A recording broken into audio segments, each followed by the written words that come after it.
inamlenga sana Roho Mtakatifu, na kwa usahihi kabisa,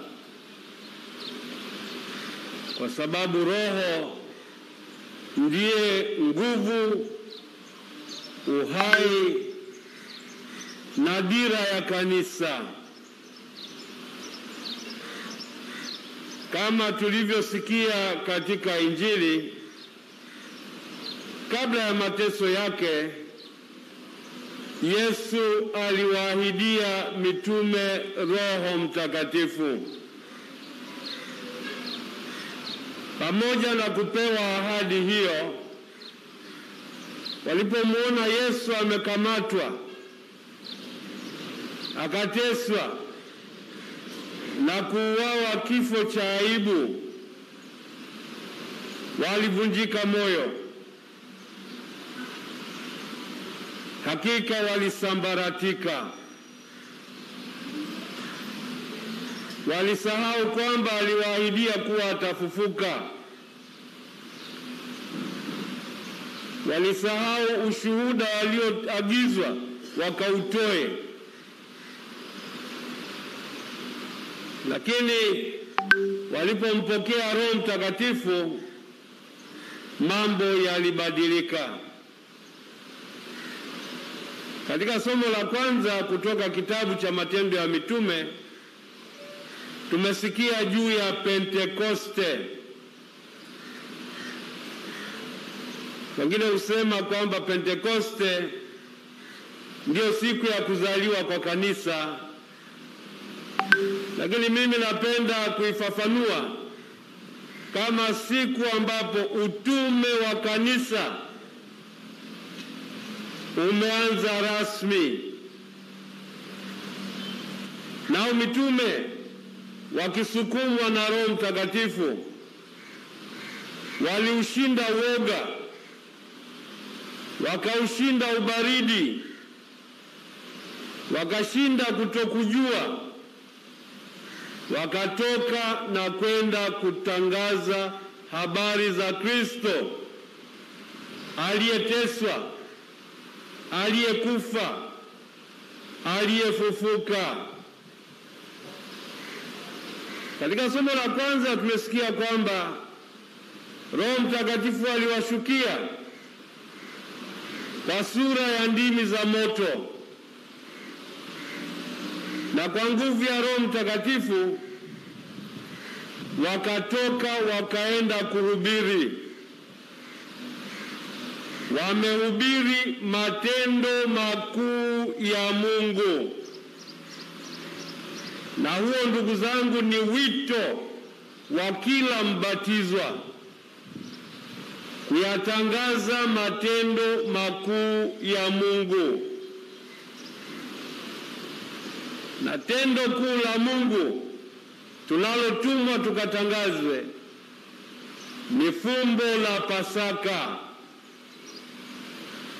fumbo la mateso, kifo na ufufuko wa Kristo. Na tunatumwa tukalitangaze kwa maneno, tukalitangaze kwa matendo, tukalitangaze kwa msimamo na mwelekeo wa maisha, tukalitangaze kwa vipaumbele vyetu, tukalitangaze kwa mahusiano yetu, tukalitangaze kwa kila tunachokishuhudia kwa njia ya maisha yetu. Tumesikia mitume walipoenda kutangaza, walikutana na watu wa makabila mengi. Tumesikia takriban makabila 17 yametajwa. Hayo 17 yanawakilisha makabila yote ya dunia ambayo kwa ajili yake Yesu amejitosa. Yesu amejitoa bila kujibakiza, akateswa, akafa na akafufuka kwa ajili ya walimwengu wote, Na hao walimwengu waliposikia matendo makuu ya Mungu, kila mmoja aliyaelewa katika lugha yake mwenyewe. Ndugu zangu, hilo liliwastaajabisha. Kulikoni? Hawa wanaotuhubiria ni wa Galilaya, lakini kila mmoja wetu anawaelewa. Mnajua kwamba matendo makuu ya Mungu yanachukua sura mbalimbali. Matendo ya haki, matendo ya ukweli, matendo ya imani, matendo ya huruma, matendo ya upendo. Hizo ni lugha mbalimbali za wale wanaomshuhudia Kristo. Nasi tunaitwa tuongee lugha hizo. Tuongee lugha ya upendo, tuongee lugha ya huruma, tuongee lugha ya haki, tuongee lugha inayosema yote ambayo ni mema na matakatifu mbele ya Mungu. Na lugha hiyo sio ngumu kueleweka. Na ndio maana wale waliowasikia mitume, licha ya lugha zao wenyewe mbalimbali, waliwaelewa. Hata leo Wakristo tukiongea lugha zinazozungumza matendo makuu ya Mungu, walimwengu wataelewa, walimwengu wataguswa, walimwengu watavutwa kwa Yesu. Lakini katika maisha yetu inawezekana hapa na pale tukawa wadhaifu, tukawa waregevu, tukarudi nyuma. Leo tunazindua sinodi ya maaskofu ambayo imeitwa na Baba Mtakatifu, na tunaizindua kwa ngazi ya jimbo kuu la Dar es Salaam.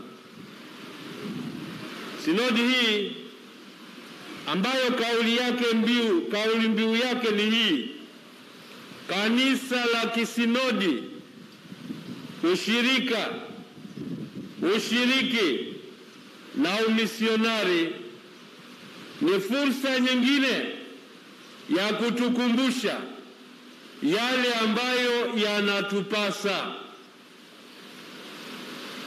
kama Wakristo. Tumeenea katika parokia mbalimbali, parokia 138 za Dar es Salaam. Pia kama Wakristo tuko watu wa jinsia mbalimbali, watu wa makabila mbalimbali, watu wa umri mbalimbali, watu wa mitazamo na misimamo mbalimbali, lakini wote tujitambue kuwa watoto wa Mungu, tujitambue kuwa wana kanisa, tujitambue kuwa viungo vya mwili wa Kristo ambaye ni kichwa chetu. Tujitambue pia kwamba kwa nguvu ya ubatizo tumempokea Roho Mtakatifu ambaye ametufanya tuwe hekalu lake. Tumempokea Roho Mtakatifu anayetuwezesha tumuite Mungu Baba yetu, Aba, yaani Baba, na kuziimba sifa zake. Sinodi hii, ndugu zangu, inatualika kwanza tuvumbue uhalisia wetu kama wanakanisa, tuvumbue wito wetu kama wanakanisa, na kwa umoja na mshikamano tuitangaze Injili. Katika somo la pili tumesikia kutoka waraka wa kwanza wa Paulo mtume kwa Wakorinto juu ya vipaji vya Roho Mtakatifu. Tumesikia kwamba Roho Mtakatifu ndiye chimbuko la vipaji vyote, lakini ni Roho yule yule anayetoa vipaji hivyo. Ni kweli tunatofautiana katika karama, tunatofautiana katika vipaji, lakini kila kipaji alichopewa mtu sio kwa ajili yake binafsi, bali ni kwa ajili ya usitawi wa kanisa, ni kwa ajili ya kuujenga mwili wa Kristo, yaani kanisa. Kwa hiyo ndugu zangu, tumshukuru Mungu kwa vipaji na karama mbalimbali alizotujalia Mungu, kila mtu kwa namna yake.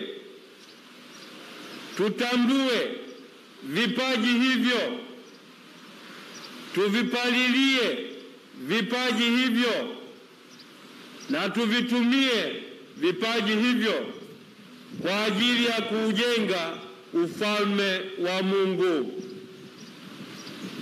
Ndugu zangu, sinodi tunayozindua leo ni safari ya miaka mitatu. Safari inayoanza mwezi huu wa 10 mwaka 2021 na ambayo itafikia kilele chake mwezi wa 10 mwaka 2023 katika jimbo kuu la Dar es Salaam.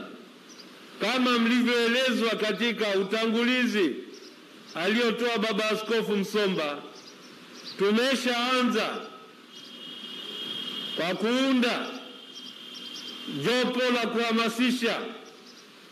Tumeshaanza kwa kutoa semina katika dekania zote 12. Kwa hiyo mnalo wazo kuhusu sinodi.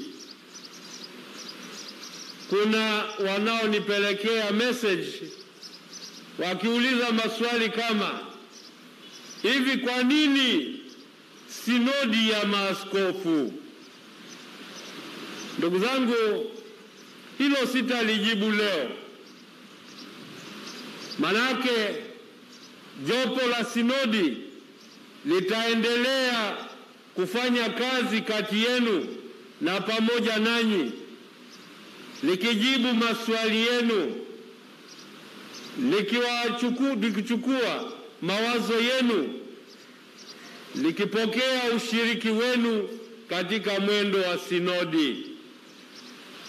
Mwaliko wangu kwa kila mwana Dar es Salaam, baba, mama, mzee, kijana, mtoto, yote mwenye changamoto ya maisha au ya kivile, kila mmoja ajisikie kwamba hii ni fursa yake ya kushiriki ipasavyo katika kuchangia mawazo kuhusu kanisa na utume wake. Na waombeni, msiogope, msijifiche na msiache kutumia fursa hii. Napenda niseme kwa kusisitiza, katika mwendo wa sinodi hakuna tofauti. Askofu, padre, mtawa, mlei, wote tutashiriki kwa usawa kama wanakanisa na kama wafuasi na wajumbe wa Kristo. Kwa hiyo tambua fursa yako, msikilize Roho Mtakatifu na tuambie yale ambayo unadhani Roho Mtakatifu anakutuma katika ukweli, katika unyofu, katika uadilifu, ulishirikishe kanisa.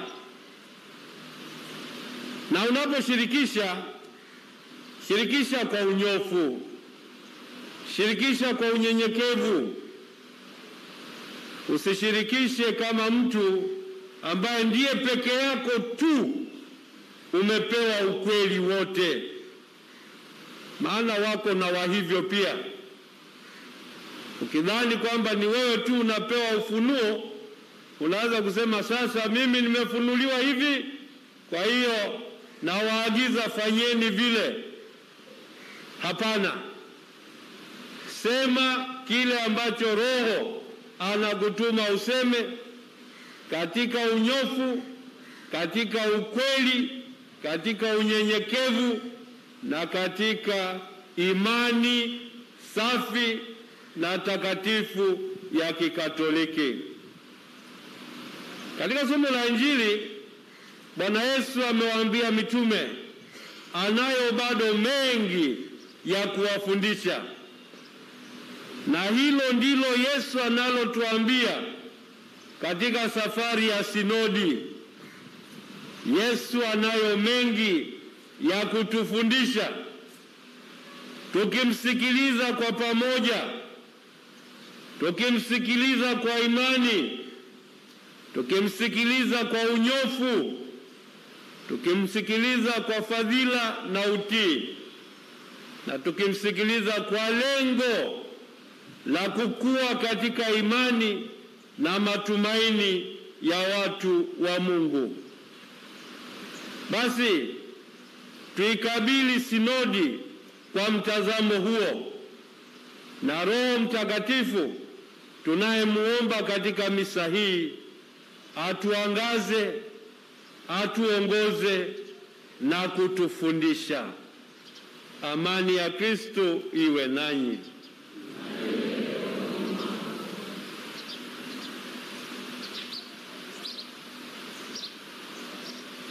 Mpendo wa Radio Tumaini, nawe mtazamaji wa Tumaini TV, ni homilia iliyotolewa na mwadhimishaji wa misa takatifu, Askofu Mkuu wa Jimbo Kuu Katoliki la Dar es Salaam, Mhashamu Juda Tadeusi Ruwaichi. Ni